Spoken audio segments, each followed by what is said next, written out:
passé. Et bon, on est arrivé à notre papa, le juge Yavo, ça fait vraiment 2 jours. On est arrivé à l'église. Nous sommes aujourd'hui 23. Je l'appelle monsieur l'ouvrier Zérignon Wilfried.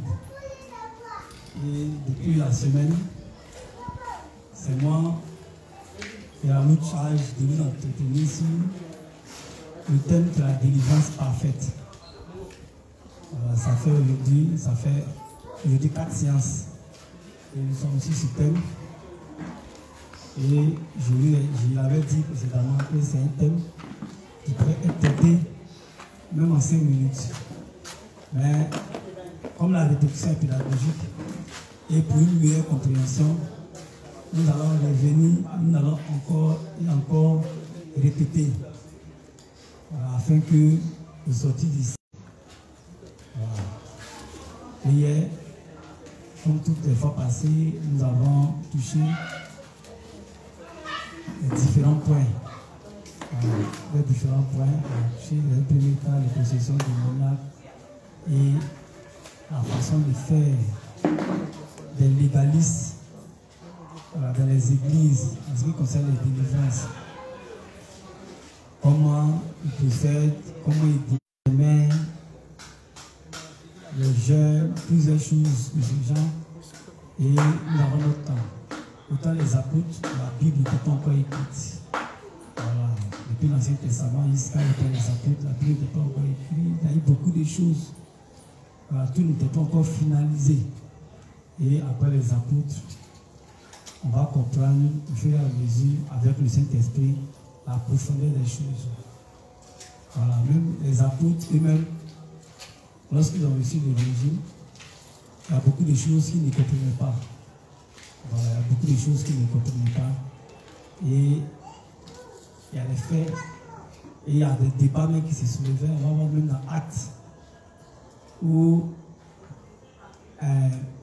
Jacques et Pierre seront obligés, voilà, Jacques et Pierre ou Paul seront obligés de régler un problème des viandes sacrifiées aux idoles, toutes ces choses-là, parce que ça a été une habitude pour le peuple d'Israël, les Juifs, de vivre dans ces pratiques-là. Donc même, lorsqu'ils ont reçu l'évangile, c'est vrai, l'évangile disait que nous sommes sauvés, non pas selon nos œuvres, mais selon nos foi. Paul pouvait dire tout n'est permis, mais tout n'est pas utile. Donc, il y a certains qui n'avaient pas encore cette dimension de compréhension des Écritures. Et Pierre, je crois, va dire même que Paul dit des choses qui sont difficiles à comprendre. Parce que quand on vient, les apôtres, Jésus-Christ avait dit que celui qui croira sera baptisé, sera sauvé, ceci, cela. Les apôtres, il fait dès que tu as cru, tu fais baptiser. Dès que tu as cru, tu fais baptiser. Mais Paul peut dire dans le cas des Corinthiens, c'est pas pour baptiser que Christ m'a envoyé, mais c'est pour prêcher l'évangile. Donc il comprenait le baptême à une autre dimension, parce qu'il sait qu'il prêchait l'évangile, il fait aussi un baptême. Voilà pourquoi il va parler de la doctrine des baptêmes dans le texte des Hébreux. Ça signifie qu'il y a plusieurs types de baptêmes. Donc cette compréhension-là, c'est au fur et à mesure que tout sera clair et parfait par le moyen de cet esprit qui va venir nous éclairer beaucoup de choses et régler beaucoup de défauts dans la foi même des apôtres. Aujourd'hui, nous qui avons la double portion de l'esprit, nous en bénéficions et c'est ce qui fait aujourd'hui que notre foi est ferme. Donc encore, nous allons revenir encore sur la délivrance parfaite. Voilà, je sais que ceux qui n'étaient pas là pour la peine de suivre les vidéos, je ne vais pas revenir sur les mêmes questions qui ont été déjà traitées hier. Voilà. Mais si les questions reviennent, on va demander dans le peuple, puisque le peuple suit les enseignements, on va demander dans le peuple de répondre aux différentes préoccupations et questions qui ont déjà été traitées. Et donc, on ne peut pas offrir le principe qui dit que Dieu fait toutes choses bonnes.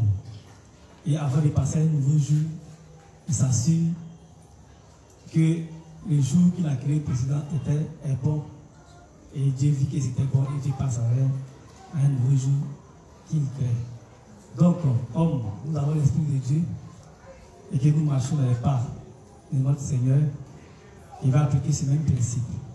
Voilà. Et pour m'assurer que ce qui est dit est quand même bien compris. Voilà. Hier, le résumé était très bon. Je crois que les justes me suivent. Et ça m'a donné satisfaction. J'étais vraiment content. Et j'ai encore besoin de cette joie-là. Donc on va passer le micro encore au public. C'est ensemble. Voilà.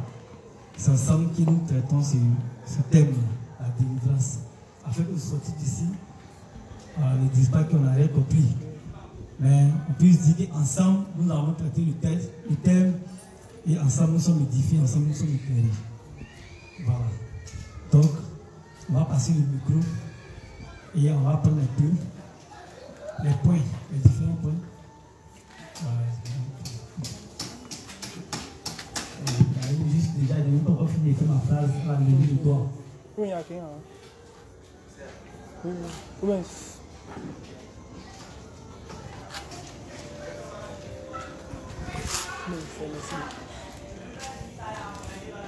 Message juste.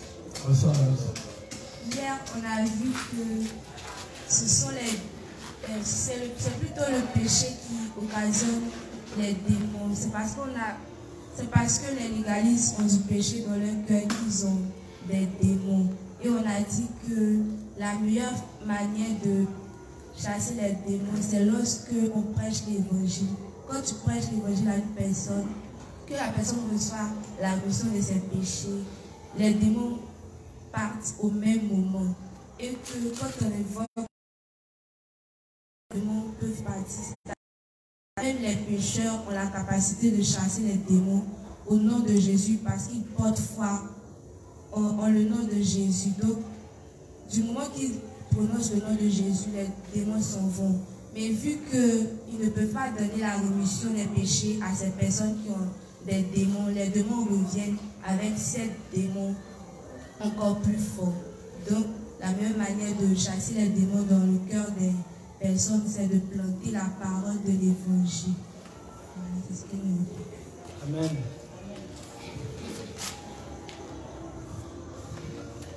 Amen, amen. Quelle est l'attitude à tenir lorsque le juge se présente devant une situation, nous sommes en train de prêcher à quelqu'un et la personne tombe en transe et démon commence à se manifester à la personne? Comment le juge va se comporter face à cette situation?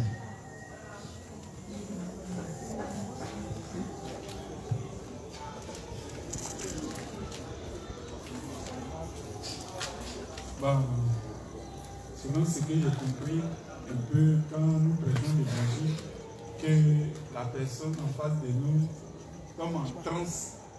Et si la personne est agitée par des démons, nous devons tout calmer. Et quand la personne aussi va se ressaisir, nous continuons toujours de prêcher l'évangile. Amen.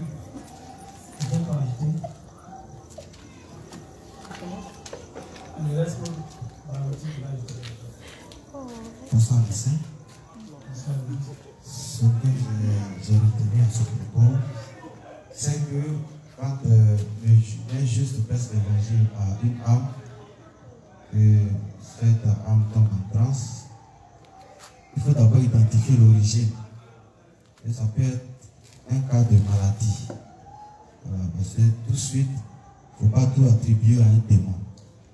Voilà. Peut-être que le gars est en train de faire une crise d'AVC. Si on entend qu'il se retrouve pour lui prêcher l'évangile, il peut mourir là. Donc c'est d'identifier l'origine et puis nous porter secours. C'est un cas de maladie, c'est d'alerter des gens à côté pour l'envoyer à l'hôpital. Quand ça va aller, on va venir continuer à lui prêcher l'évangile. Si c'est un cas démoniaque, ça aussi, il faut avoir connaissance de toutes ces manifestations. Voilà, pour ne pas confondre les choses. Et puis, des gens vont mourir par notre faute, par notre ignorance. C'est ce que j'ai compris. Amen. Donc voilà, c'est clair. Quand il y a ce genre de cas, nous savons que Jésus-Christ, c'est la parole. C'est comment est-ce qu'il nous a sauvé de nos péchés par le moyen de son baptême et son sang a coulé pour vous, il est depuis à la gloire. Donc, lorsque la personne est en transe et qu'elle commence à s'agiter, c'est que les démons n'aiment pas savoir ou entendre. C'est le fait de savoir comment est-ce qu'ils étaient, l'homme était remis de ses péchés. Parce que c'est ce qui chasse les démons et c'est ce qui permet aussi l'esprit de nous habiter. Donc, lorsque la personne a agité en face, il juste prend son calme et il continue à évangéliser en faisant comprendre à la personne voici comment tu as été remis de tes péchés par le baptême de Jésus et son sang. Lorsque les démons entendent ces choses-là, ils partent. Voilà, vous allez voir qu'à un moment donné, la personne va se calmer, la personne ne sera plus agitée. Voilà, et vous allez continuer encore dans l'ensemble de la prédication. De là où j'étais arrêté, continuer. Donc, c'est un peu ça. Merci beaucoup, Resco. Je voulais poser une autre question. Bon, mais j'ai posé une question. Et c'est la question d'une soeur, je crois qu'hier on a répondu un peu, mais ça sera posé d'une autre manière. On a, par le texte des Actes, dit que les démons ont cette possibilité d'identifier qui est juste et qui n'est pas juste. Donc les pécheurs et les justes. Voilà. Voilà pourquoi le texte des Actes, il pouvait dire, nous connaissons Paul, nous connaissons Céphas, mais vous, qui êtes-vous? Voilà, quand on va plus loin, la femme même qui était animée d'esprit de Python a dit que vous êtes les prophètes de Dieu. Voilà, il y a d'autres même qui peuvent voir Jésus qui dit qui est fils de Dieu pour venir nous tourmenter. Donc, ils ont cette possibilité-là de connaître qui est de Dieu et qui n'est pas de Dieu. Maintenant, la personne qui est pécheresse est forcément habitée des démons. Et elle va croiser ou délivrer quelqu'un aussi qui est possédé. Les démons ont la personne en cette possibilité d'identifier que celui qui vient là a des démons, donc n'est pas un envoyé de Dieu. Comment se fait-il que la personne, elle aussi possédée par un démon, arrive à chasser le démon qui habite dans la personne? C'est famille. Je ne sais pas si vous comprenez ma question. C'est famille. Maintenant, toi, tu es possédé, moi aussi possédé. Pourquoi tu viens me chasser mes démons en moi? Comment cela arrive? Je ne sais pas si vous avez suivi ma question. Voilà. Comment cela arrive? Puisque c'est famille, comment c'est fait que le démon est là? Il se partit. Bonsoir les siens. Bonsoir les gens. Ce que moi j'ai compris à ce niveau, c'est que les démons ont peur du nom de Jésus-Christ. Comme le Christ lui-même le dit à ses disciples, à mon nom, vous chasserez les démons. Voilà. Donc le fait de prononcer le nom de Jésus-Christ avec foi chasse un démon. C'est ce qui fait que quand les personnes qui ne sont pas nées de nouveau menacent les démons qui sont dans quelqu'un aussi qui n'est pas né de nouveau, automatiquement le démon obéit parce qu'il a simplement peur du nom de Jésus. Amen. On va prendre un passage dans le texte de Matthieu. Matthieu 12.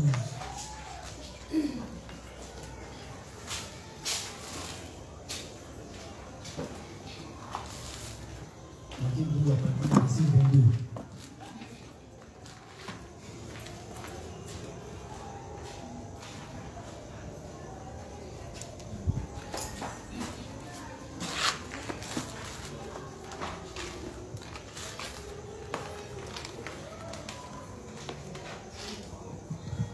Matthieu chapitre 12, à partir du verset 21.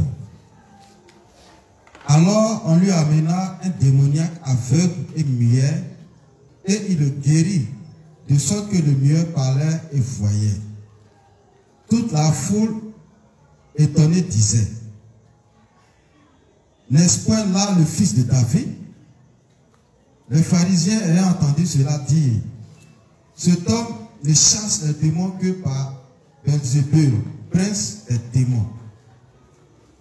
Comme Jésus connaissait leurs pensées, il leur dit: tout royaume divisé contre lui-même est dévasté, et toute ville ou maison divisée contre elle-même ne peut subsister. Si Satan chasse Satan, il est divisé contre lui-même. Comment donc son royaume subsistera-t-il? Et si moi, je chasse les démons par Belzébul, vos fils, par qui les chassent-ils? C'est pourquoi ils seront eux-mêmes vos juges. Mais si c'est par l'Esprit de Dieu que je chasse les démons, le règne de Dieu est donc venu vers vous. Ou comment quelqu'un peut-il entrer dans la maison d'un homme fort et piller ses biens sans avoir auparavant lié cet homme fort? Alors seulement il pillera sa maison. Amen. Amen. Donc le point qu'il va toucher dans ce passage, voici Jésus-Christ qui vient et qui chasse les démons dans le corps d'une personne possédée.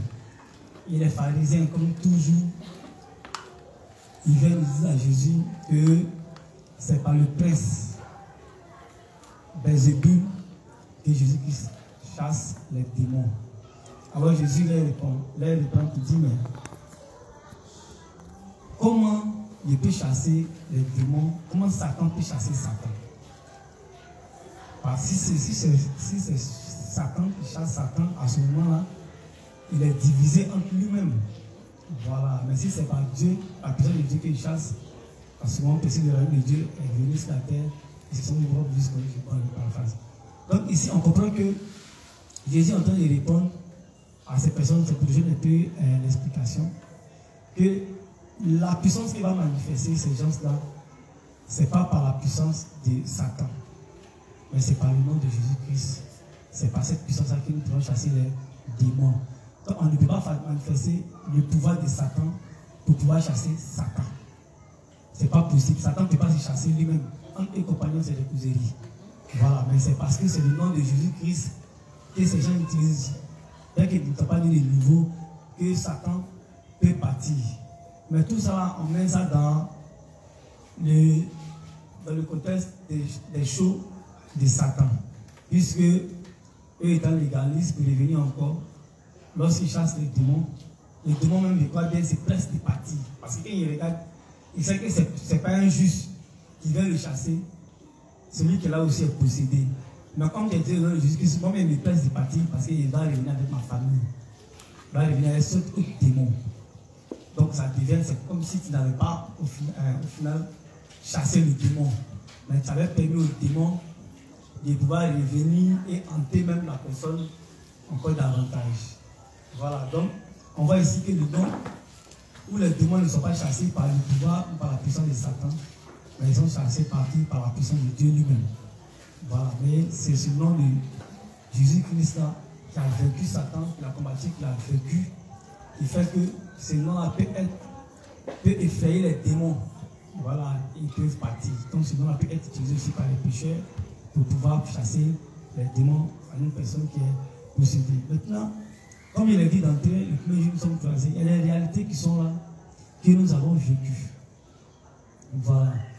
Il y a des personnes qui étaient possédées et qui sont allés voir des féticheurs ou des personnes qu'on devait tuer. On dit, cette personne, on va la tuer parce que voici ça, tel jour, on va tuer la personne. Elle allait voir un féticheur ou un marabout ou quelqu'un comme ça. Et la personne a eu la protection ou la délivrance de l'esprit qui devait la tuer. Je ne sais pas si je me souviens plus. Voilà. Parce qu'un féticheur, il n'utilise pas le nom de Jésus. N'est-ce pas? Voilà. On a expliqué le premier cas que c'est par le nom de Jésus que les gens chassent les démons. Maintenant, dans le cas où le gars, il ne parle pas de Jésus. Lui-même n'utilise pas le nom de Jésus. Et on a vu les personnes aller consulter. Ils disent qu'ils sont animés des esprits mauvais. Ils sont allés consulter des marabouts, des féticheurs. Et on a vu ces féticheurs faire des trucs.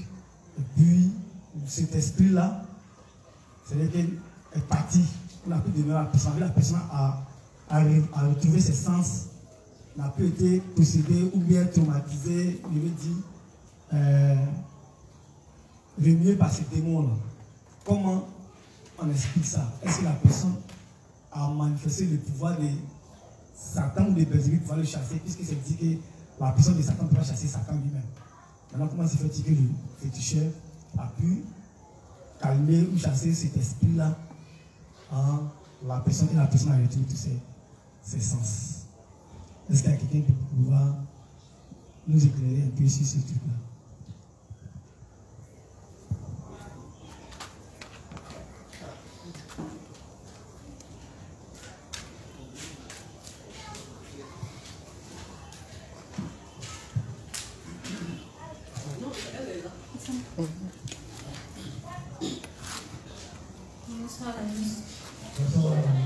Je ne sais pas si les éléments de réponse à cette question ont été donnés hier, je n'étais pas là hier.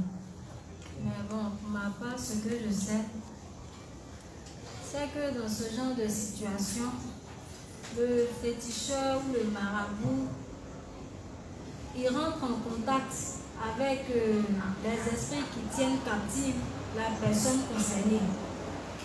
Il rentre en contact avec ces esprits-là et il communique avec eux. Et c'est avec la permission, en tout cas de ces esprits-là, que finalement il peut délivrer la personne. La plupart des cas que j'ai entendus, que j'ai vus, les personnes que j'ai écoutées qui ont vécu de telles situations, le plus souvent c'est comme ça que ça s'est passé. Voilà. Si par exemple, quelqu'un est parti te livrer à un féticheur, mais il est parti consulter parce qu'il veut te tuer, tu vas également chez un autre féticheur, les esprits collaborent ensemble. Donc il fait les incantations, il demande la permission, il rentre en contact avec les esprits en question. Et puis, en retour, tu as la délivrance. Et tu penses que, en tout cas, celui qui t'a délivré là, il est fort ou bien il a des pouvoirs vraiment qui sont forts, alors qu'en réalité, les esprits collaborent ensemble. Voilà, pour ma part, c'est ce que je sais. Merci beaucoup, la juste. Merci beaucoup. Quelqu'un peut ajouter quelque chose? Il va ajouter quelque chose. Il y a beaucoup d'envie d'ajouter quelque chose. D'accord. Pardon? Tu lui demandes, tu vas ajouter quelque chose aussi? Non. Ok. Donc, je vous dis simplement quelque chose, après, nous allons renchérir un peu. Bon, à ma petite connaissance, dans ce cas-là, je pense que c'est une histoire de grade maintenant. Voilà, une histoire de grade. Comme dans l'armée, il y a police simple, il y a commissaire, il y a les généraux là-bas. Donc si moi, mon pouvoir que j'ai, je sais que ça dépasse pour toi, quand je viens, il peut te donner des ordres. Il peut te donner des ordres, il peut te dire, va ici. Et tu as le droit d'y aller parce que dans le monde spirituel, j'ai plus de grades que toi. Donc, voilà. Donc, quand je viens et puis je peux ordonner un démon, le démon qui est en moi qui est plus fort que toi, je peux te dire, déplace-toi, fais ceci, fais cela, et tu dois obéir. Parce que là-bas aussi, l'ordre aussi est bien établi aussi. Voilà, donc c'est un peu ça que je vais ajouter.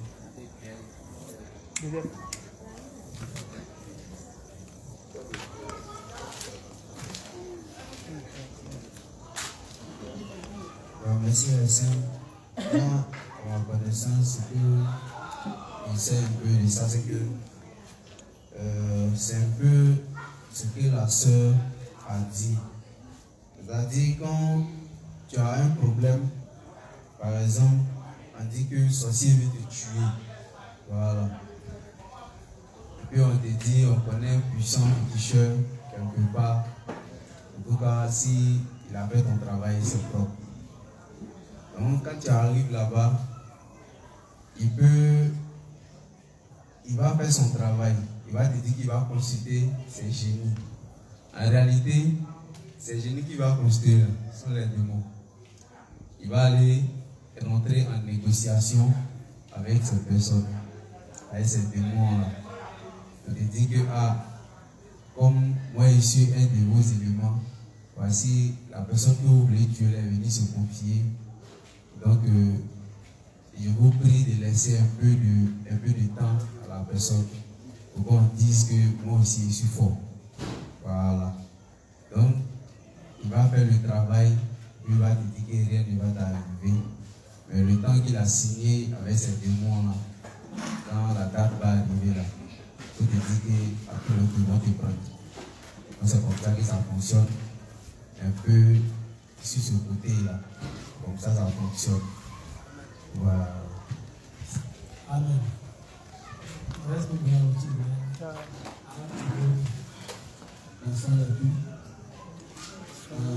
Donc, pour ma part, je pense que la Bible dit que le diable, c'est un menteur, un fouleur. C'est une manière de nous tromper les personnes. Ce sont des illusions qu'il leur donne. Leur faisant croire qu'il leur apporte une solution à leurs problèmes. Ils puissent rester toujours dans ce mensonge qui est que ils ont une solution où ils sont là. Ne pas chercher Dieu. En fait, c'est ça le beurre pour nous. Il nous blague avec ces miracles, comme le fait les légalistes, il fait aussi le côté. Voilà, c'est tout ce que doit ajouter. Amen. Alors, est-ce qu'on va un petit peu? Bon, c'est la même chose. Ce que je voulais ajouter, c'est que en réalité, il n'y a pas de délivrance. Il n'y a pas de délivrance parce qu'ils sont tous possédés. Mais le diable, son projet, c'est qu'on demeure dans le mensonge. Donc, quand ça se passe comme ça, la victime pense qu'elle est délivrée. Donc, elle va commencer à témoigner de la puissance du féticheur. Donc, du coup, il va devenir célèbre. Or, le diable veut que les gens soient maintenus dans l'ignorance. Donc, quand il devient célèbre, toutefois que les gens auront ce genre de cas, ils vont l'orienter vers ce gars. Et lui, il va faire son show. Et Satan est content. En réalité, il n'est pas délivré parce que tôt ou tard, le gars qui avait peur de la mort, il va finir par mourir. Tout le monde va passer par là. Donc il n'y a pas de délivrance en réalité. Amen. Vraiment, il y a beaucoup de gens d'applaudir parce que c'est ça. Je pense que les réponses ont été claires. Ce sont des compromis, ce sont des illusions. Voilà. Il est clair que c'est que celui qui chasse les démons, c'est Jésus. C'est l'évangile. Un démon ne peut pas chasser son collègue. Un démon. C'est des compromis, c'est des contrats. Pourquoi? Et c'est ce qu'il nous reste à dire. Dans le souci de nous maintenir dans notre ignorance. Puisque Satan est le maître du mensonge. Le projet de Satan, c'est que les gens ne parviennent pas à la connaissance de la vérité. C'est qu'ils soient ignorants de la vérité.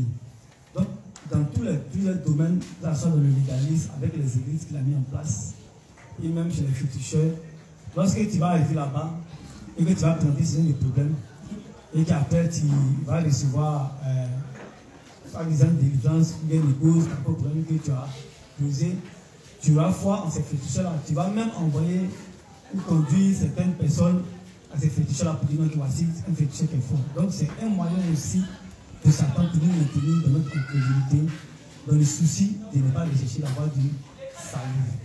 Donc, le féticheur ne peut pas chasser ton démon.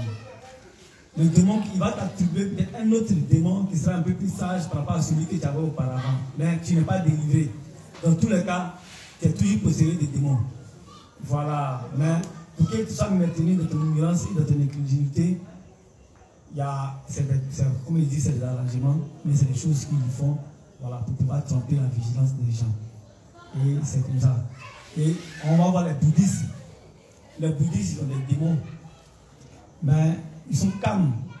C'est des gens qui vivent sous la loi et qui respectent les rudiments de la loi, les bouddhistes. Mais c'est des gens qui ont des démons. Mais cette manière-là les permet d'être maintenus dans leur ignorance et dans leur incrédulité. Ce qui va faire que, même quand un juste va aller leur prêcher l'évangile, ils vont refuser, ils vont rejeter. Ils croient que les églises d'Asie mineure, c'est Paul qui les avait bâties. Mais dans les livres du Révérend, Je dis que ces églises ont disparu au fur et à mesure parce que l'évangile dit on est sauvé de nos péchés par le moyen de la foi. Même lorsque nous sommes ici, que nous prêtons l'évangile comme ça, donc tu veux dire quoi? J'encourage les gens à pécher à l'eau. Parce que la première chose qui sonne dans la conscience, mais dans la tête des gens, ah, mais si nous ne sommes pas sous la loi, alors c'est que allons à l'eau. Donc toi, tu encourages les gens à pécher. Alors tu n'encourages pas les gens à pécher, mais tu rappelles les gens, tu leur rappelles que vous là, vous ne pouvez pas cesser de pécher, vous ne pouvez pas arrêter de pécher, vous ne pouvez pas respecter la loi. Donc voici la nature, voici ce qui tient en réalité, ce qui fait que les jours de jeûne et quelle que soit la concentration que tu vas te donner, tu vas toujours revenir à 0. Mais ce qui fait ça, c'est que c'est parce que tu es né pécheur et tu es né avec cette nature adamique. Donc voici la solution à ton problème. Nous ne pouvons pas t'en sortir avec tes propres efforts. Voici la porte de sortie. Mais quand tu viens prendre la porte de sortie, tu dis que n'est plus sauvé par la loi et que c'est par le moyen de la foi, ils estiment que non, tu les envoies à pécher. Or, dans le bouddhisme, qu'est-ce qui est dit? Et dans le bouddhisme, on parle des causes à effet, c'est pas ça? Voilà. La loi du dharma, mais voilà. Karma, voilà. Donc, quand tu fais des bonnes choses, au fur et à mesure, on parle de la réincarnation. Quand tu fais des bonnes choses, au fur et à mesure, tu te réincarnes en une personne bien jusqu'à ce que tu atteins l'état christique, tu atteins le niveau de Christ. Donc, dans le bouddhisme, c'est les œuvres. Voilà, c'est les œuvres. Et Satan maintient les bouddhistes dans cette ignorance-là. Voilà. Et il les fait croire qu'ils n'ont pas de démons. Donc, c'est des compromis, c'est une ruse de Satan. Les démons ne peuvent pas chasser les démons, mais c'est de lui faire croire que ces personnes sont fortes. Donc, ils font en eux, et ça se passe aussi dans l'église. Voilà, ça se passe aussi dans l'église. Quand on voit un tel prophète, tel pasteur, on doit lui expliquer un problème de foyer ou un problème de famille et que le pasteur prie. On dit que l'esprit est parti. Et vous savez qu'il y a toujours des exemples et des histoires similaires. Quand nous étions encore à la maison des jeunes, parce que moi je suis grandi et j'ai grandi dans les assemblées de Dieu. Voilà, mon papa il a fait 19 ans de la Rose 3. Et après, comme Salomon, l'amour des femmes l'entraînait vers le christianisme. Voilà, donc l'amour de ces femmes l'a mené dans ce qu'il était dans la Rose 3. Et il a embrassé le christianisme, est devenu chrétien. Et c'est comme ça que, à un moment donné, puisqu'il avait dans la maison, il avait une chambre spéciale où il allait faire ses incantations. Souvent, il nous explique avec un grand miroir. Là, il fallait passer. Il y a des jeux qu'on faisait quand on était petit. Les jeux où vous regardez. Vous ouvrez, c'est vrai que chacun a qui ses yeux, vous regardez quand on va voir qui va fermer les yeux premiers. Voilà, avant, on faisait beaucoup de jeux. Et c'est là, mon père nous expliquait. Il nous a dit que dans la Rose 3, c'est une pratique, c'est une incantation. Quand tu veux causer avec l'esprit, le miroir est là et tu fixes le miroir. Et l'image, pour lui c'était une femme, et en captivé un esprit. Voilà, pour lui c'était une femme. Et la femme sort, les deux se fixent, le regard jusqu'à ce qu'elle baisse les yeux. Lorsqu'elle baisse les yeux, lui immédiatement il peut aller dans les dimensions. Voilà, c'est comme ça qu'il peut voyager dans les dimensions. Donc, il y avait beaucoup de choses comme ça. Et il nous expliquait la différence entre la rose croix des blancs et des noirs. Et la rose croix qui pouvait faire les noirs, mais la rose croix des blancs dominait. Mais ce qui faisait que les gens ne vont pas trop dans la rose croix des blancs, c'est les moyens financiers. Voilà, il a expliqué avant qu'il n'avait plus nos photos qu'on voit dans l'égrégore. C'est pas facile. Dans l'égrégore, pour juste la protection de ces enfants. Donc, il y avait beaucoup de choses comme ça. Donc, ce qui faisait qu'il y avait des esprits qui habitaient beaucoup la maison. Donc, et après ça, il avait embrassé le christianisme avec ses femmes zélées dans les foires, dans la AOC, dans la chorale. On ne pouvait pas dormir à la maison. Mais ça fait que les esprits aussi se promenaient. Parce qu'avant même, quand il était dans la rose, quoi, pendant qu'il est en train de manger, c'est pas pour dire qu'on dit, j'ai dit. Lorsqu'il mange, à l'heure qu'il mange, souvent c'était les 19h, il y avait une chauve-souris noire qui s'envolait comme ça. Je ne sais pas si Josias Mais d'ailleurs, je laisse encore trop petit. Voilà. Ça s'envole, ça veut se poser à côté. De lui, il dit c'est sa grand-mère qui est là. C'est sa maman qui est là, puis sa maman qui est décidée aussi. C'est sa maman qui est là. Si la chose ne vient pas, on sert la nourriture, on garde dans la cuisine. Il va venir manger. Mais il y avait une grande-sœur Marie, elle n'arrêtait jamais ça. Quand on était animé, elle s'en prend la nourriture qu'elle elle mange. Et il croyait à ça. Donc on servait la nourriture, on gardait. Et je crois qu'il y a des parents même qui le font, il y a certains qui le font, où ils font la viande, ils gardent, ils ont dit non, ces ancêtres vont venir manger toutes ces choses. Et ça fait que les esprits se prennent à la maison. Donc, il y a eu des pasteurs et des pasteurs vraiment qui sont venus. Il y a parlé même des How are you? Même de notre pasteur. Ils ont fait des délivrances. Voilà. Et aujourd'hui, avec la justice, je comprends beaucoup de choses. Et c'est parce qu'en réalité, nous ne sommes pas nés de nouveau qu'on avait encore ces problèmes. Qui va au WC, qui pousse la porte, il n'y a personne dedans, mais la porte est fermée. Tu t'assois, tu attends. Pendant que tu as regardé, excusez-moi. Parce que tu penses qu'il y a quelqu'un dedans. Et tu l'as poussé, c'est fermé. Et puis tu es là, après, mais depuis là, il faut finir maintenant. Quand tu fais quoi comme un temps, ouvre la porte. Aïe, dans la personne, toi même, tu n'as plus moral pour rentrer dans les toilettes. Tu t'en as dormi en même temps. Et ça fait que tous les patrons qui sont accrochés dans la chambre, tu les vois comme des esprits, des hommes. Mais pas que ça vous arrive aussi.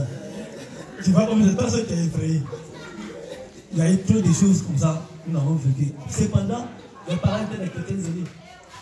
Cependant, les moments, comme il dit, c'était dans le groupe vocal, on faisait les prières à la maison, mais ces des choses-là existaient dans la maison. Et les pasteurs sont en passé des prédications. Ils ont chassé des démons. Ils ont tout fait. Et tout récemment, pour terminer, à ce moment, il était déjà juste. On a notre petit frère qui actuellement pique des crises de folie. Il y a l'un des pasteurs de notre petit frère, un de mes petits frères encore, Rodrigue, qui était, on appelle le pasteur, bon, il était son nom. Il est venu, il dit, à ce moment, Ange était au légaliste. C'est une parenthèse, après il va finir. Mon frère Ange, dès qu'il a dit son nom, il est arrivé. Il était mon dévancé au légaliste, c'était un prophète. Au légaliste, c'était mon dévancé. Quand il fait celui de prière comme ça, et il peut me faire prier 2 heures de temps. Mais il peut mettre moi à tomber, mais il ne quitte pas. Et Ange a dit, une fois il est rentré, il a dit à l'enfant qu'il y a un esprit noir sur toi. Il y a un esprit de folie qui veut t'animer.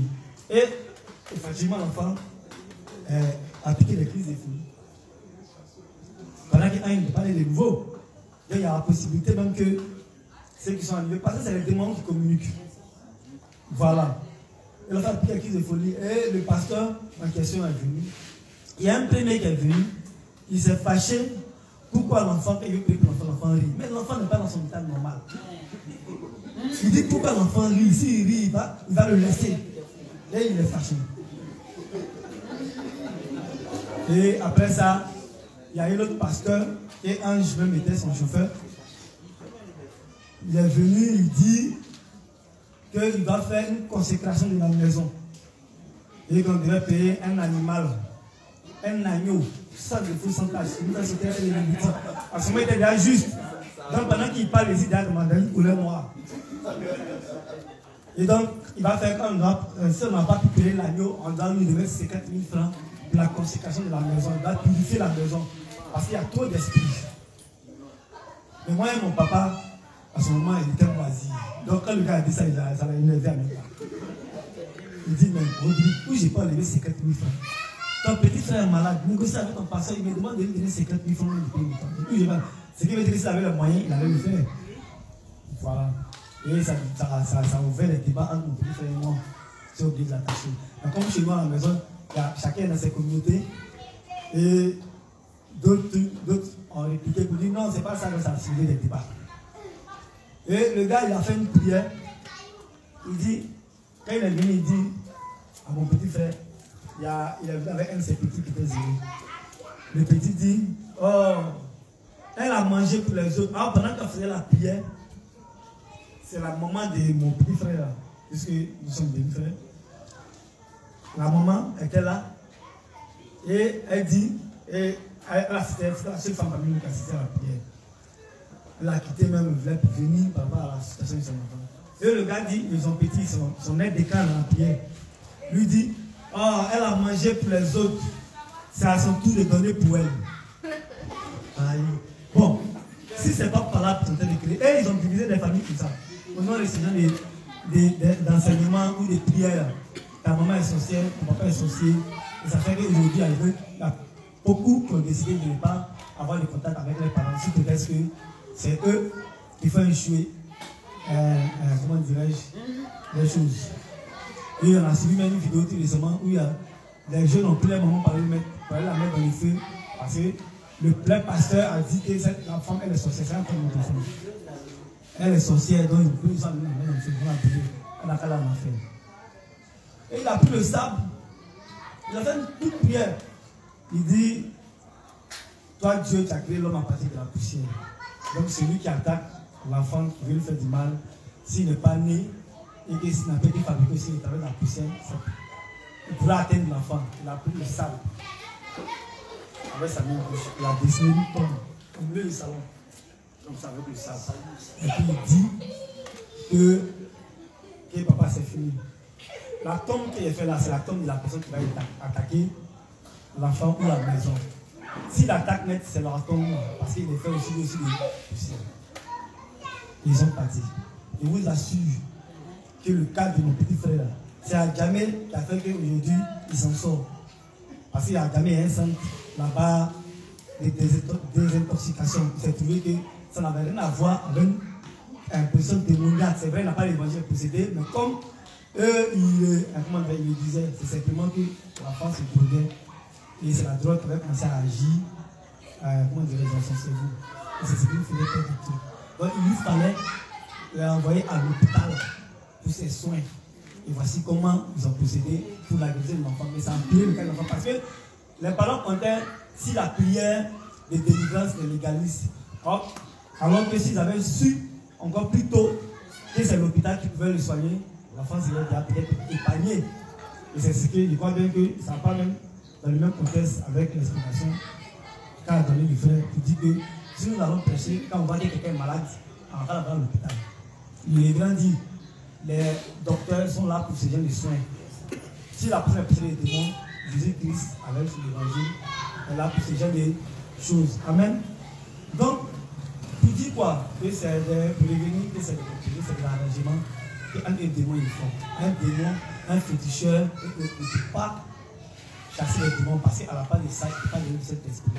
Donc, ce qui va permettre à la personne de ne plus recevoir les démons sur cet esprit. Alors qu'elle ne fait pas donner cet esprit, donc ce qui fait que ce qu'il fait, c'est une ruse et c'est un plan de Satan pour pouvoir amener les gens à quoi? À croire ou à demeurer toujours dans les fausses foi, dans les foi qui est ironie. Amen, amen.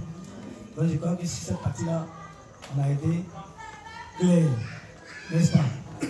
Voilà. Donc hier, on avait annoncé de prendre un autre volet. On parlait d'un autre volet de la délivrance. Puisque on va parler aussi du juste qui doit être délivré. Le pasteur, à partir de la question du pasteur, le pasteur a posé la question de savoir si les justes ne peuvent pas être possédés des démons du fait qu'ils ont cru en l'évangile et qu'ils ont le Saint-Esprit en eux, alors les démons ne peuvent pas les habiter. Est-ce que Satan ne peut pas travailler à l'extérieur d'eux en les envoyant des pensées, voilà, des mauvaises pensées et autres. Et c'est ce cas-là que nous allons voir. Voilà. Et nous allons voir aussi les justes qui demeurent dans leurs pensées erronées, qui est contraire au principe et aux règles de la parole de Dieu. C'est une sorte aussi de quoi? Des possessions, mais pas possessions démoniaques, mais il y a envie de dire des possessions pensétiques.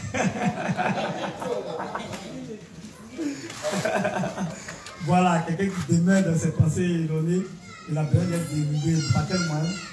Toujours par les moyens de la parole, en lui enseignant la volonté de Dieu, ou comment les choses se font dans la parole de Dieu. Donc, on va lire dans le principe du livre 8. Il a dit, le rebelle travaille à l'intérieur du livre 6. Le rebelle travaille à l'intérieur des croyants comme des non-croyants. Voilà. Donc il indique que le rebelle, en parlant des démons, de Satan, il travaille à l'intérieur des croyants et des non-croyants. Voilà.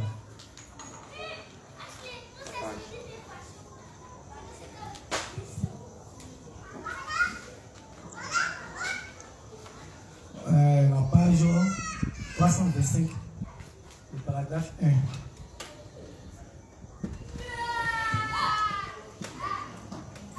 Le paragraphe 1 et 2. Voilà le paragraphe 1 et 2 et 3. Voilà.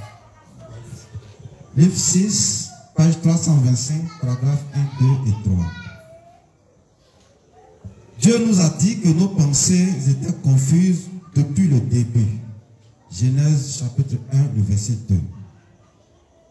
Pourquoi les pensées de l'homme sont-elles confuses?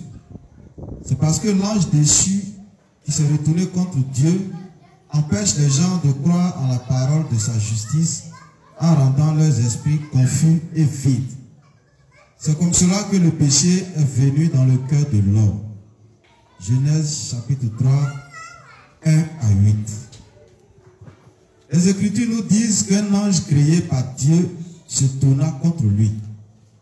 Cet ange tenta de prendre le trône de Dieu avec son plan et sa force, et ayant échoué dans la rébellion, il fut rejeté de sa position de faveur. Cet ange déchu séduisit et trompa l'humanité et la tourna contre Dieu. Cet ange s'appelle Satan. Cet ange orgueilleux travaille toujours à l'intérieur des croyants et des non-croyants de toutes les manières possibles en utilisant la rébellion et la vantardise. En trompant l'homme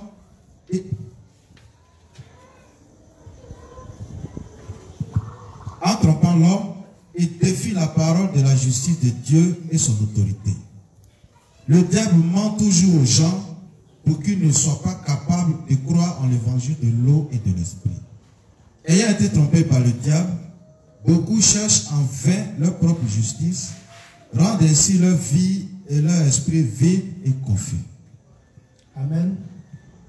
Voilà, donc dans le livre 6, excusez-moi, le révérend essaie de donner un peu l'origine de toute chose. Voilà, en partant de la Genèse. Voilà, comment se fait-il que l'homme aujourd'hui a ses pensées charnelles et demeure dans ses pensées.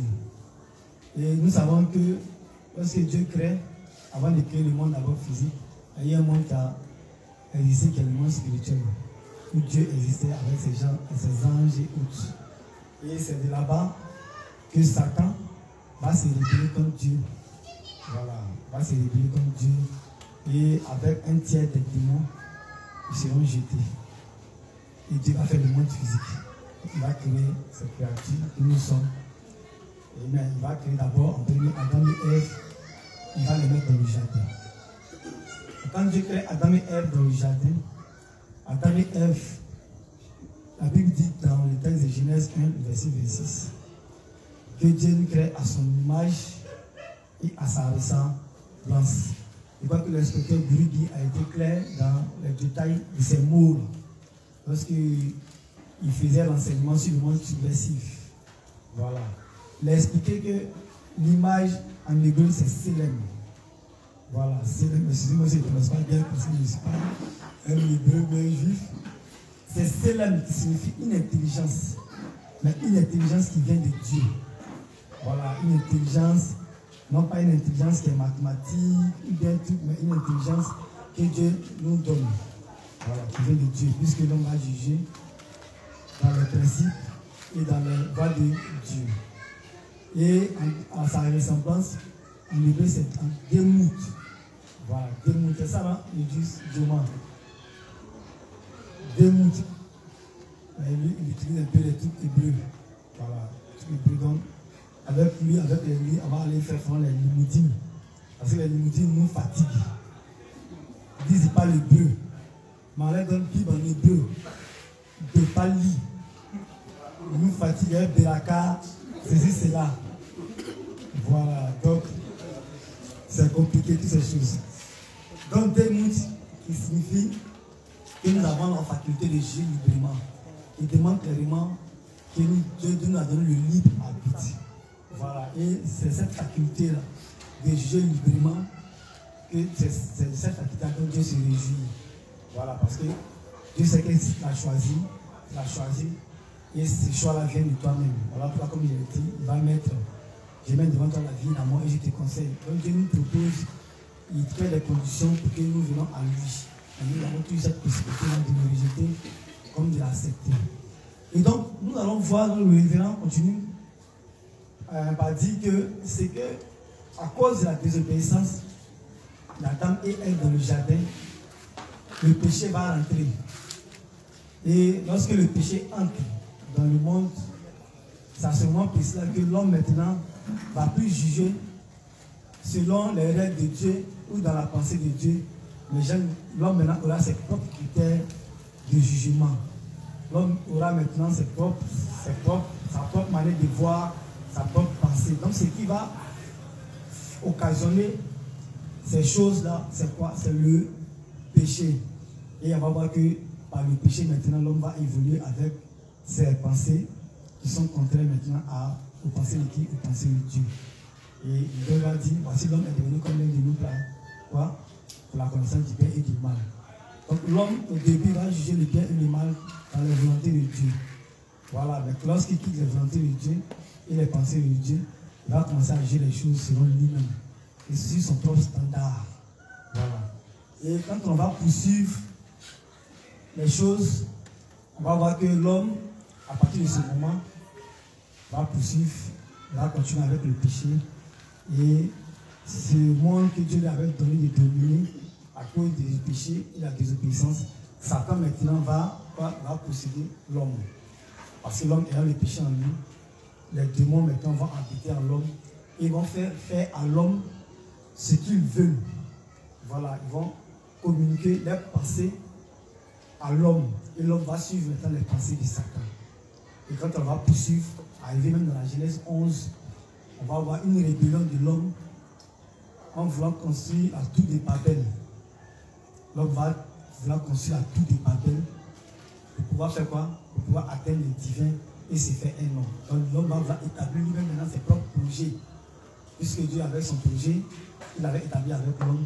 Et Satan aussi a son projet qu'il va vouloir établir avec l'homme, qui est de faire quoi? Qui est d'effacer même Dieu. Le projet de Satan, c'est de tuer Dieu. Mais il ne peut pas tuer Dieu. Mais qu'est-ce qu'il faut faire? S'il a enlevé Dieu dans la tête des gens, Dieu est mort. Ou bien, si nous tous ici, là, on ne croit pas en l'évangile, c'est vrai, Dieu existe toute éternité. Il dit même si vous me rejetez, il va susciter les pierres pour m'adorer. Vous voyez un peu. Mais Satan sait que Dieu aime beaucoup ses créatures. Donc s'il a travaillé à ce que l'évangile ou le Dieu qui est dans la tête des gens, à ce moment, pour lui, Satan, il est victorieux et Dieu est mort. Vous voyez. Donc, il va monter la tête des hommes à pouvoir faire quoi? À pouvoir se révéler contre Dieu. Et les hommes eux-mêmes vont créer la tour de Babel. Ils vont parler, dans la tour de Babel, les hommes à ce moment parlaient une seule langue et avec quoi? Avec les mêmes pensées. Voilà. Donc, Satan ici dans son projet, il veut amener chacun de nous à avoir quoi? À avoir le même projet, à avoir les mêmes pensées et à demeurer dans lui son projet qui est de faire quoi? Qui est de Dieu, comme je l'ai dit. Donc, par cela, il va créer beaucoup de systèmes. Voilà, Satan va créer beaucoup de systèmes. On va voir, on va parler, il va, avec les hommes, on va arriver à ce qu'on appelle la modernité. Il va vouloir corriger les erreurs de Dieu. Satan va vouloir s'attaquer à la nature que Dieu a créée, à tout ce qui est naturel. Et c'est avec l'enseignement du pasteur Dieu Tabou que j'ai compris que, effectivement, tout ce que Dieu fait est bon pour l'être humain. Parce que Satan s'attaque à la nature, à la nourriture et autres. Si ces gens, les choses n'avaient pas les valeurs ou ne jouaient pas un rôle dans la vie de l'être humain que nous sommes, dans le but de nous approcher du divin, Satan ne se serait pas attaqué à ça. Mais c'est parce qu'il sait que par ces trucs aussi, par cette nature, par les choses naturelles, ces choses aussi peuvent nous approcher du divin. Et que la nourriture naturelle, non seulement elle nous fait durer sur la terre, Elle nous donne la santé, mais elle aussi nous permet de nous approcher encore plus du divin. Puisque quand Satan crée ce qui n'est pas naturel, c'est dans quel souci? C'est dans le souci de nous avertir. Aujourd'hui, on va voir les nourritures qui sont fabriquées en laboratoire. Comment dirais-je? On appelle OGM, voilà, organique, génétiquement modifié, voilà, qui vont apporter plus à la jeunesse et s'adonner plus à l'amusement, au sexe, à toutes ces choses-là, de rechercher plus les intérêts de sa chair que de chercher les intérêts de Dieu. Et aujourd'hui, on va avec la jeunesse c'est plus, ça donne plus à l'amusement. Voilà, ça donne plus à l'amusement, ça donne plus à ses projets, à ses intérêts personnels. Pourquoi? Parce que dans le projet de Satan, c'est ce qu'il veut. Il veut tous nous amener à quoi? En enfer, parce qu'il sait qu'il sera jugé. Donc il y a tous ces systèmes-là que Satan va créer dans le but de nous éloigner du divin. Il va même créer aussi le système de la religion. Aujourd'hui, par toutes ces choses qu'il a créées, les hommes vont décider de ne plus croire ou de rejeter l'évangile. Ce qui va faire qu'aujourd'hui la jeunesse, ou pas la jeunesse même, même la vieillesse, parce que même la vieillesse aujourd'hui va s'attaquer à ce qu'elle appelle, va s'accrocher même à la politique. La politique aussi c'est une drogue pour la vieillesse. Même la jeunesse aujourd'hui, Babo a dit, il dit que la force d'un pays, c'est sa jeunesse. Et on a vu que c'est avec la jeunesse que Babo même a fait asseoir sa politique. Voilà. Et on va voir ceci, c'est du VCI et autres. Il y a beaucoup de choses comme ça dont on va parler, mais à dire. Et toutes ces choses que Satan va mettre en place, c'est le souci d'amener l'homme à rejeter quoi? L'évangile, à rejeter Dieu, à plus se soucier des intérêts de sa chair qu'à rechercher le salut, qu'à rechercher le divin. Est-ce que vous voyez un peu? Donc, Satan, à l'intérieur des pécheurs, lorsque nous allons apporter l'évangile sera rejeté par ces pécheurs, l'évangile sera rejeté par toutes ces choses-là. Parce que même cette pensée de servir nos intérêts personnels et nos désirs charnels, il va même l'amener quoi? Dans l'église, dans la religion. Parce qu'aujourd'hui, même quand il prend la religion, c'est que les gens aiment entendre. Et ce qui fait que les églises sont bondées, sont brûlées d'hommes.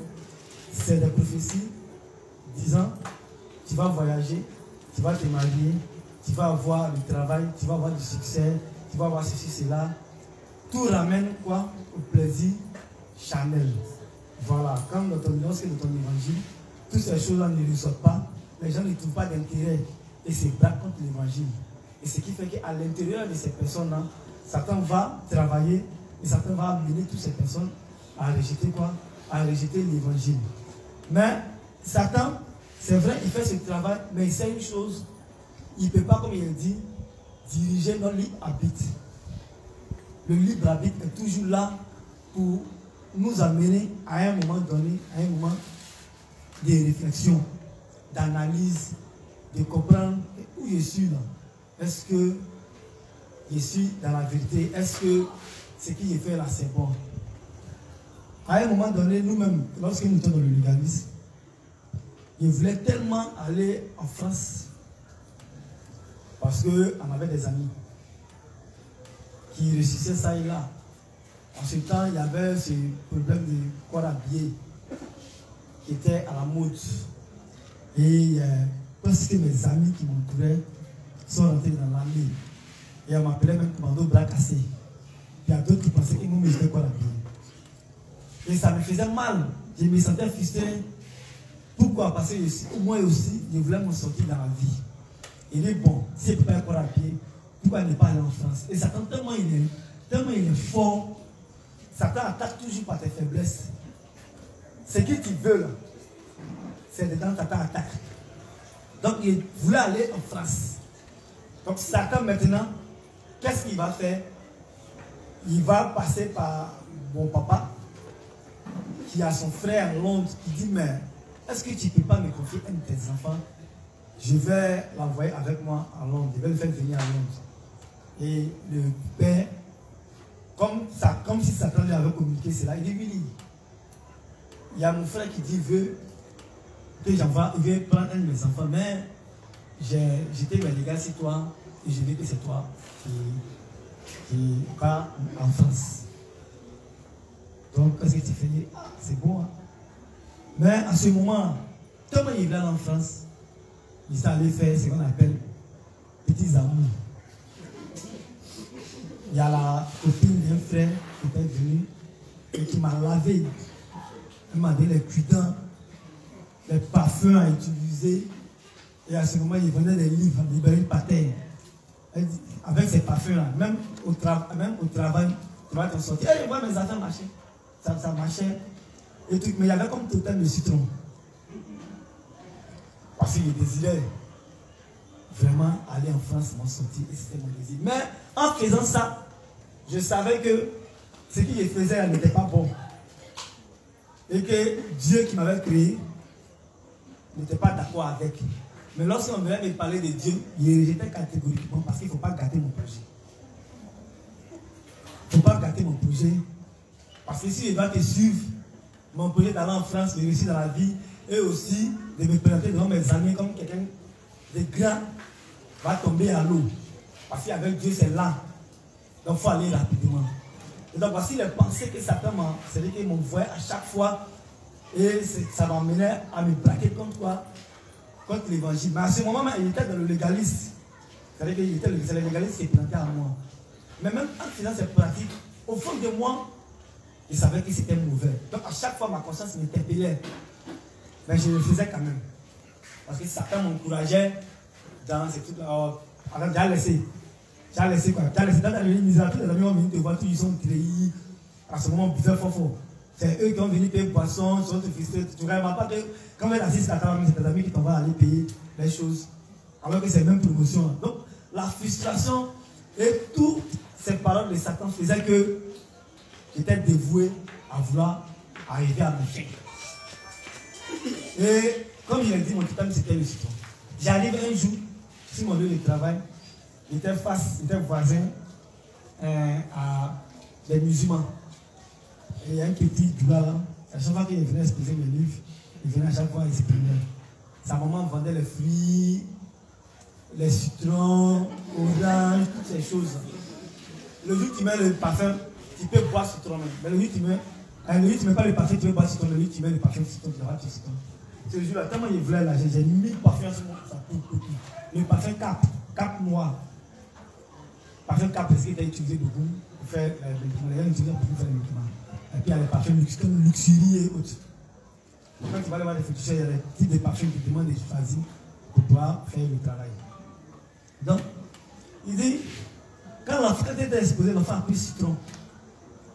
Il a fait exprès. Quoi. Il a pris citron, il m'a lapidé le citron. Et puis il a arrêté, il rit. Mais mon cœur a commencé à battre parce qu'il disait là, et c'est plus qu'une crise de folie. Parce qu'il y a certains qui font les médicaments comme ça, et quand quelqu'un me touche, ils deviennent fous. Mais il a commencé assis, en même temps, il a commencé à réfléchir. Il dit, mais moi, il me met dans un danger. Hein. Et s'il devenait fou, c'était fini pour moi. Alors, il était conscient qu'il y avait l'enfer, mais il voulait arriver à ma fin parce que Satan m'encourageait dans ces pensées-là. Donc, voici comment Satan va jouer dans le cœur des pécheurs. Voici comment Satan va aller jouer dans la pensée de chacun de nous pour pouvoir faire quoi? Pour pouvoir de rejeter l'évangile et pour pouvoir arriver à notre projet final qui est de servir notre chair. Et aujourd'hui, si nous sommes arrivés à devenir justes, c'est parce que nous avons pu surmonter ces pensées charnelles et démoniaques que Satan nous apportait sans cesse. Et aujourd'hui, nous avons embrassé l'évangile et nous sommes devenus quoi? Nous sommes devenus des justes. Mais ce n'est pas le cas aujourd'hui de nos frères qui sont encore ignorants, qui sont encore dans le péché. Pourquoi? Parce que Satan travaille au travers de sans cesse rejeter l'évangile. Et c'est des choses que nous avons vécues. Et c'est des choses qui sont réelles. Voilà. Donc Satan travaille dans les non-croyants et il travaille aussi dans les croyants. Et lorsque nous devenons justes et que nous embrassons la justice, Satan aussi ne cesse pas de toujours nous poursuivre et de nous apporter ces pensées charnelles. Et lorsqu'il a lu, je les reprends un peu, reste pour par exemple, je reprends la lecture pour rappeler ils veulent toucher une place. Livre 6, page 325, paragraphe 1, 2 et 3. Dieu nous a dit que nos pensées étaient confuses depuis le début. Genèse 1, verset 2. Donc depuis le début, avec la chute, que le péché est entré, nos pensées sont devenues confuses parce que nous avons quitté maintenant la parole, la voix du Seigneur. Pourquoi les pensées de l'homme sont-elles confuses? C'est parce que l'ange déchu qui s'est retourné contre Dieu empêche les gens de croire à la parole de sa justice en rendant leurs esprits confus et vides. Vide. Parce que peu importe ce que tu vas t'amasser dans le monde, tu vas toujours rechercher encore et encore. Je veux un guin, je veux deux guins, je veux téléphone iPhone, comment dirais-je, 6, iPhone 7, iPhone X. Le vide, c'est le vide dans lequel les gens qui font que pour pouvoir combler ce vide-là, ils essaient de faire à chaque fois sortir. Comme Satan sait que l'homme là, c'est quelqu'un qui est insatisfait, qui va toujours chercher le vide parce que ce qui comble le cœur de l'homme, c'est quoi? C'est la parole de Dieu. C'est le Saint-Esprit qui vient siéger en nous. Satan va toujours jouer sur ce vide-là en nous, donnant de courir toujours derrière le matériel, toujours de courir derrière les choses vides et insensées qui ne peuvent pas nous combler. Amen. C'est comme cela que le péché est venu dans le cœur de l'homme. Genèse 3, 1 à 8. Les Écritures nous disent qu'un ange créé par Dieu se tourna contre lui.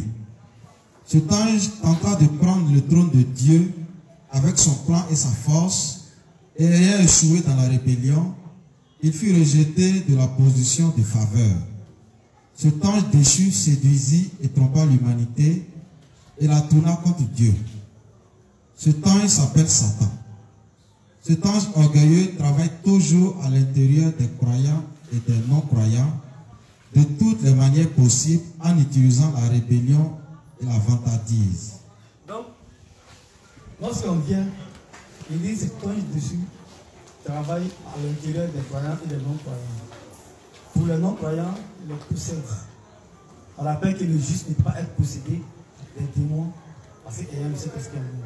Mais comme la chair a toujours ses faiblesses et que la chair a des désirs contraires à celles de l'esprit, lorsque tu as des pensées contraires et que la chair nous malmène à chaque fois, la chair vient nous tirer vers le bas, Satan profite de nos faiblesses et de la chair qui nous malmène à chaque fois en nous et nous injecte des pensées et nous envoie des choses. Et si tu n'es pas fort, tu vas faire un avec ces pensées. Ce qui va faire que des justes même dans l'église de Dieu peuvent se braquer contre Dieu en ne faisant quoi? En ne respectant pas les critères et les pensées de Dieu. Il dit quoi? Avec l'orgueil. Lorsqu'on met des niveaux, il y a certains justes, ou bien il y a des justes, mais chacun de nous, ici, chacun donner la force de pouvoir, au fur et à mesure, il faudra de pouvoir les surmonter. Voilà, mais si tu arrives dans l'église et que tu estimes qu'à cause de ta position dans la société, quand tu viens dans l'église, tu dois toujours garder ce même, ce même droit-là. Satan va profiter de cette faiblesse. Dans l'un des livres, le révérend va expliquer que ce qui donne à Satan de nous attaquer, c'est les faiblesses, c'est nos faiblesses, parce que Satan frappe là où il y a la faiblesse. Voilà pourquoi c'est par Ève qu'il est passé pour faire tomber qui? Pour faire tomber Adam. Donc ta faiblesse dans ta chair là, c'est ce qui sera pour toi le moyen par lequel Satan va passer pour t'attaquer. Donc Ève elle-même, c'est parce qu'elle a regardé le fruit, elle regardait et Satan est venu puis il t'a vu, c'est joli, il faut manger. Et puis elle a mangé. Sinon moi qui suis là, tu ne vas pas venir me dire il faut fumer et puis elle fumer. Parce qu'en rien, ça me traverse mon esprit de fumer la cigarette. Voilà, mais il y a ce que j'aime. Voilà. Quand Satan regarde ça, c'est vrai, tu peux faire violence, mais quand Satan regarde, à chaque fois les occasions, et lui qui tombe dedans, il renchérit. Lui, il rend toujours grand les choses. Voilà. Lui, il rend toujours les choses grandes. Voilà, pour pouvoir t'amener même à terre. Donc c'est comme ça que si tu viens dans l'église avec une position et que tu es orgueilleux et que tu veux garder ces standards-là que tu avais dans le monde, Satan va jouer si cela en t'apportant, mais en t'envoyant des passés. Et c'est par ce défaut-là que tu pourras maintenant te révéler contre Dieu et même contre l'église ou contre tes dévanciers. Tu vas même commencer à juger tes frères.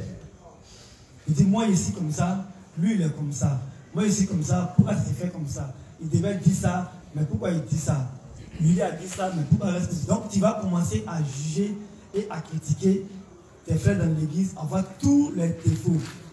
Et pourquoi? Parce que et cette occasion, hein, tu donnes à certains des frères de jouer pour pouvoir amener la rébellion. Et plus tard, si tu ne fais pas attention, tu vas toi-même te rébeller contre l'église de Dieu et tu vas finir par quitter l'église. Tu deviens un, comment dirais-je, l'orgueil comme ça. Comme Pascal a dit hier. Pascal a dit à parler de la grosse tête qu'un juste peut avoir. Bon, on parle de moi, mais il y a un juste peut avoir. Lorsque peut-être on va lui donner certaines appréciations, mais c'est un poste de responsabilité. Voilà, tu vas avoir la grosse tête, mais tu vas dire que comme on t'a donné des postes de responsabilité, alors il faut marcher sur les autres, mais tu es trop arrivé, mais tu as craqué les autres. Alors il faut marcher sur les autres. Et c'est aussi une faille pour que Satan aussi puisse jouer pour te faire quoi? Pour t'amener à aller contre l'église de Dieu. Tu vas commencer à juger tes dévanciers, tu vas commencer à juger le pasteur leader, tu vas commencer à dire des choses. Et le grand dit, quand la foi est petite, c'est là qu'il critique beaucoup. Voilà, alors qu'une fois que petite, Satan attaque beaucoup les jeunes dans la foi. Alors le révérend dit, comme il est déjà 40, voilà, donc le révérend dit que quand c'est comme ça, il y a les moyens pour pouvoir rejeter la pensée de Satan. Donc, il est possible, pour répondre à la question de la sœur leader hier lorsqu'on a posé, il est possible à Satan de quoi? De travailler à l'extérieur, d'être à l'extérieur, de d'apporter des pensées acquis au juste. Ce qui va faire que même, on va voir le cas de Pierre. Voilà, on va voir le cas de Pierre. Pierre va demander à Jésus de ne pas aller mourir à la croix. Jésus va dire, arrête de moi Satan. Car tes pensées ne sont pas mes pensées. Donc une fois qu'une pensée ne cadre pas avec la parole de Dieu, c'est une pensée satanique. Cette pensée, elle est charnelle. Une pensée charnelle, c'est elle qui ne tire pas son fondement sur la parole de Dieu. Elle n'a pas comme base ou comme fondement la parole de Dieu, mais elle a comme base ou comme fondement tes propres pensées. Et comment dirais-je, les choses viennent de ta propre chair, tes propres pensées. La pensée est spirituelle lorsqu'elle a comme fondement quoi? Les Écritures, elle a comme fondement la parole et les principes de Dieu. Dans l'église de Dieu, on juge sur le scandale de la parole. Une fois que ce qu'il te dit n'est pas conforme aux Écritures, il faut te reprendre. C'est que ça vient de Satan. Il faut chasser Satan. Donc on va voir comment le moyen que le révérend nous présente pour pouvoir, lorsque nous sommes attaqués par les pensées de Satan, quel est le moyen pour pouvoir repousser Satan. Amen, amen. Donc on va lire un peu le révérend.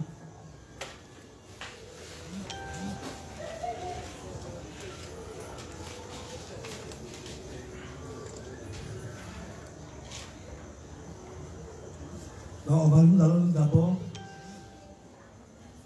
le livre 22, à la page 369, le paragraphe 3.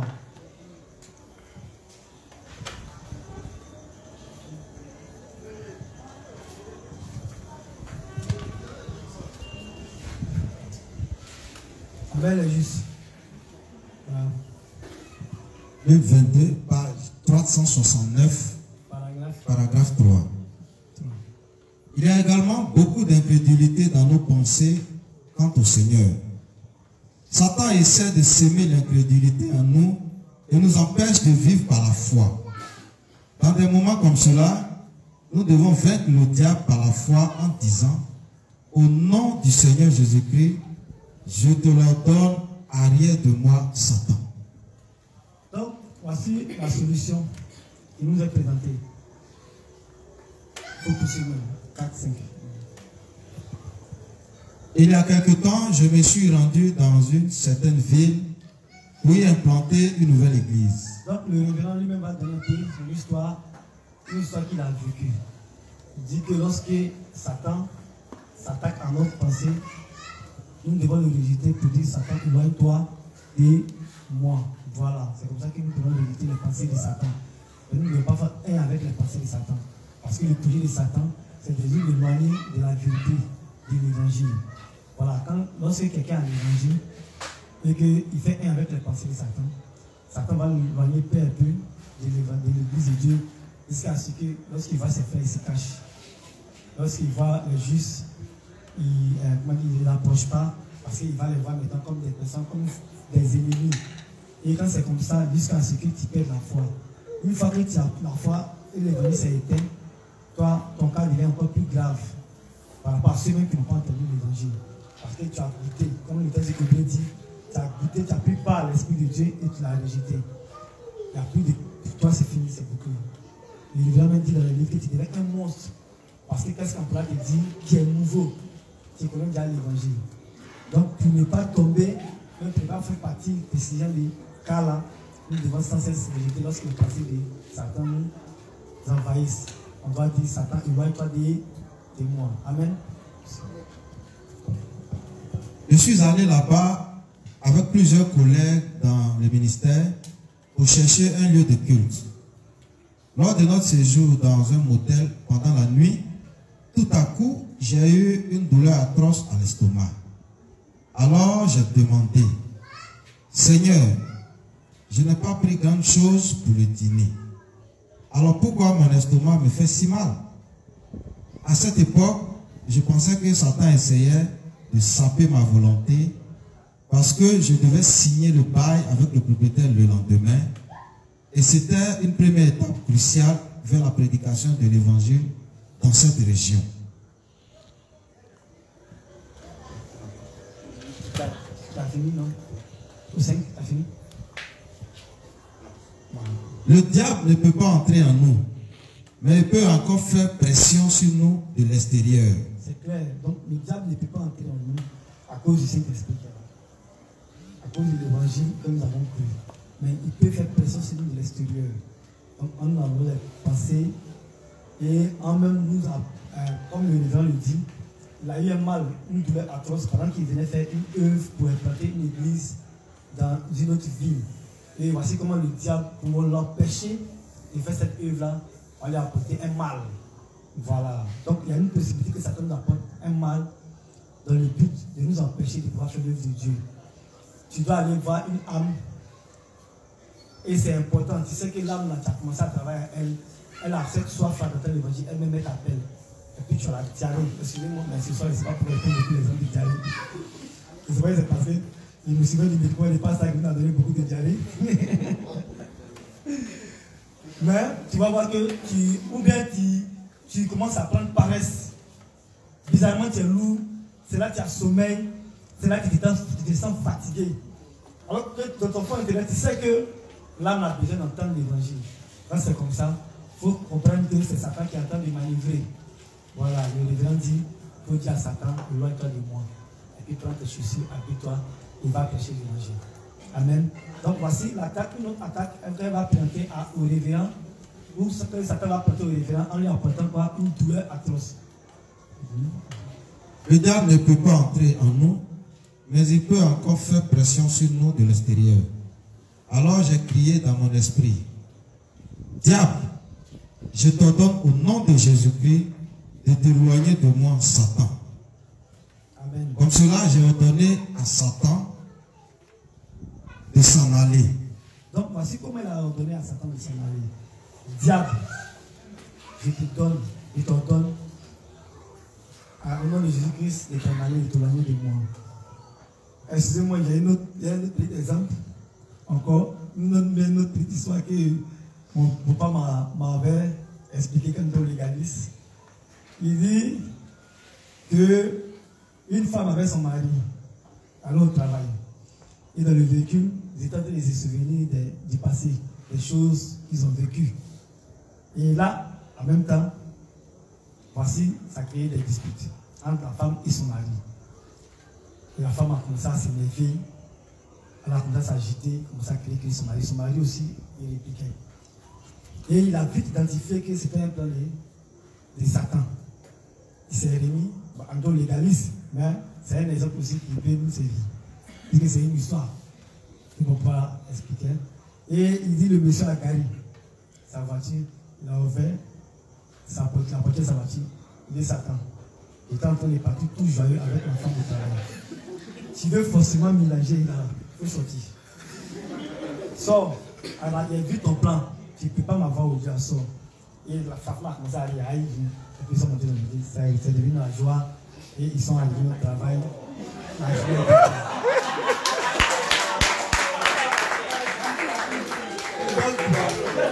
Voici comment Satan était dans le véhicule, peut-être Satan était assis derrière, il a ouvert la chasse à Satan. Donc, à nous les justes, quand les pensées arrivent, comme ça nous anime, nous devons, comme le révérend l'a dit, nous devons dire Satan, éloigne-toi de moi, nous devons arrêter sans ce Satan. Voilà, donc, allons-y, ça peut finir. Et j'ai prié Dieu. La douleur de mon estomac était si forte que cela s'est propagé à ma tête. Mais si j'avais dû appeler une ambulance si tard dans la nuit, cela nous aurait causé beaucoup de troubles, vu que nous devions signer le bail avec le propriétaire le lendemain matin. Alors j'ai prié Dieu toute la nuit et j'ai vaincu Satan par la foi. Comme le lever du soleil approchait, toute ma douleur avait disparu. Je me suis réveillé le matin, j'ai pris mon petit déjeuner, j'ai rencontré le propriétaire et j'ai signé le bail. Amen. Amen. Donc il a implanté l'église des justes et il a vaincu Satan par la prière. Nous les justes, généralement quand on reçoit l'évangile, on devient paresseux dans la prière. Pour prier même là, c'est difficile. Il y a d'autres gens qui peuvent faire une semaine sans prier.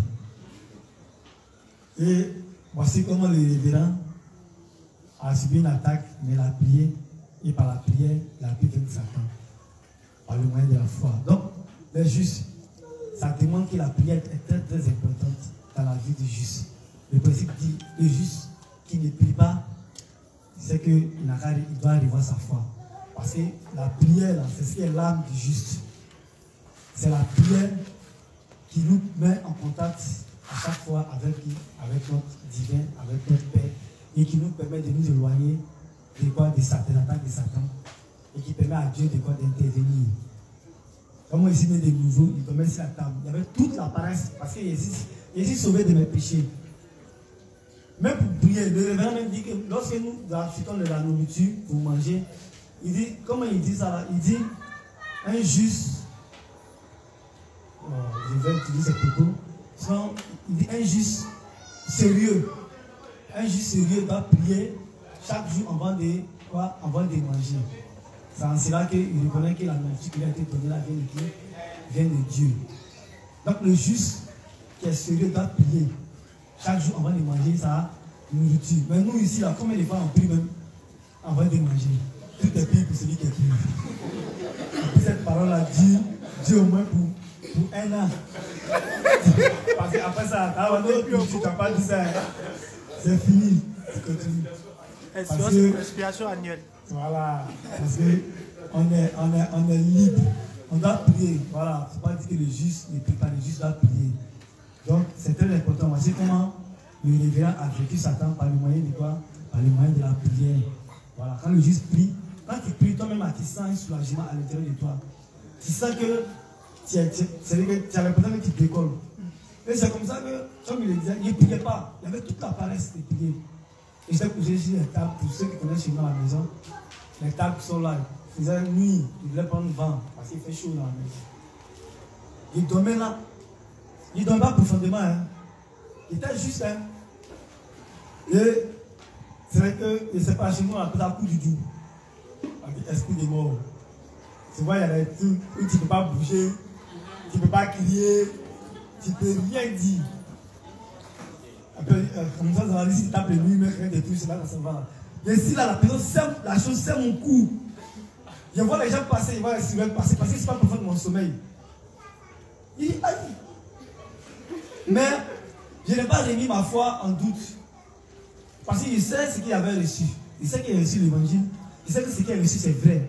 Mais il veut identifier le problème qui a causé le fait que c'est Satan-là. Que Satan vienne m'appuyer même. Et il a commencé à rire dans mon cœur. Et puis il a dit, ah Seigneur, il sait que tu veux m'amener à quoi? À prier. Parce qu'il ne priait pas. Et quand il ne prie pas, parce qu'il ne pas prier, c'est aussi enfreindre un principe. C'est parce que Job a enfreint à certaines règles de Dieu que Dieu a permis que Satan vienne le tenter. Donc c'est une possibilité que Satan peut aussi donner dans le souci de t'amener à vous penser que tu es enfin à prier ou à revenir sur la droiture. Donc, il a compris immédiatement que Satan, Dieu voulait m'amener à prier, à avoir une vie de prière, et que ce n'est pas passé avec l'évangile que je devais maintenant me délaisser. Et j'ai commencé à prier, et l'esprit m'a quitté, mais je n'ai pas eu l'impression qu'il est souri, et j'étais content moi-même à l'intérieur de moi-même. Donc, les justes, c'est quelque chose aussi qui peut vous arriver lorsque vous allez constater que vous avez des manques de foi, il y a des problèmes que Dieu peut mettre devant vous pour pouvoir vous amener, vous interpeller sur certaines situations. Ce n'est pas parce que tu es juste que tout va briser sur des rails. Voilà, un juste, il fait face aussi à certaines situations. Mais il doit pouvoir identifier que c'est Dieu qui est en train de lui envoyer ses problèmes, ou son problème vient de son manque de foi, c'est Satan qui lui envoie des problèmes. Donc, il voit que il est 57. Pour aujourd'hui, si vous avez des questions, notez, parce que les dates déterminent. Voilà, notez demain, et crois qu'on va commencer avec ces différentes préoccupations. Hein. Et puis, on va continuer la lecture des ouvrages pour entrer encore en détail ce que le révérend a dit en ce qui concerne le juste lorsqu'il est attaqué. Il a la possibilité d'avoir des pensées. Satan a cette possibilité de lui injecter les pensées. Ça, c'est possible. Voilà, mais le révérend dit que nous devons rejeter les pensées de Satan. Nous ne devons pas faire un avec les pensées de Satan. On va revenir encore avec l'attitude même du juste. Parce que Satan attaque beaucoup les nouveaux-nés. Voilà, dans l'église. Satan attaque beaucoup. Par des critiques, par l'orgueil, comme l'a dit, la vantardise. Ça, non? Voilà, et beaucoup de choses de ce genre. Pour faire quoi? Pour nous éloigner de l'église. Et c'est le symbole du fait que Jésus-Christ, lorsque Jésus-Christ naît, on nous des euros à 2 ans. Fait quoi? Nous devons tuer les nouveaux. Mais donc il y a beaucoup d'attaques à ces niveaux-là. À nous maintenant de pouvoir les surmonter en étant unis et dévancés, en rejetant nos pensées sans cesse. Voilà, en ne nous pensant pas mieux que les autres, mais nous-mêmes au même niveau que les autres, et prier. C'est ce que le texte 1 Jean 5, 16 dit. C'est ça, donc si tu vois ton frère commettre un péché qui n'est pas la mort, prie. C'est pas mieux de le lapider ou de penser que tu es mieux. Parce que le révérend dit, et c'est clair, nous le vérifions. Quand tu indexes l'autre, il faut savoir que les autres doivent aussi te regarder. Et l'autre témoigne de Dieu pour dire, Dieu, tu vois, non, il a fait de critiquer son ami, oh, lui-même là, il est plus grave. Amen, amen. Donc je crois que c'est sur ces propos que je vais m'arrêter et que Dieu bénisse chacun de nous. Pour les questions, notez-les. Et demain, nous allons commencer par les différentes préoccupations. Amen. Et le Seigneur de chacun de nous, sa paix.